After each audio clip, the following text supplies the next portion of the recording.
Indra Kents Crazy Rich Medan merasa nama baiknya telah dicemarkan karena dikaitkan terlibat tindak penipuan hingga mempromosikan aplikasi Binomo. Indra Kents bahkan mendatangi Polda Metro Jaya untuk melakukan konsultasi dengan penyidik kepolisian, Senin, tanggal 7 Februari tahun 2022. 8 orang, termasuk Mary Nazara, mengaku menjadi korban trading binary option di aplikasi Binomo dan melapor ke Mabes Polri, Kamis, tanggal 3 Februari tahun 2022. Salah satu terlapor disebutkan adalah Indra Kents. Crazy Rich bernama asli Indra Kesuma itu menyebutkan, binary option tidak melanggar hukum. Kepala Bidang Humas Polda Metro Jaya Kombes Endra Zulpan mengatakan, Polri akan menegakkan hukum seadil-adilnya.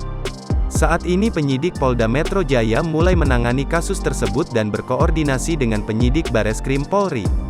Penyidik akan melihat kasus utamanya di Bareskrim Polri.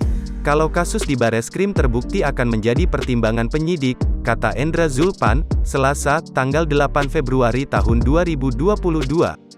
Polisi juga tetap memeriksa laporan Indra Kents yang merasa nama baiknya telah dicemarkan karena dikaitkan dengan Binomo.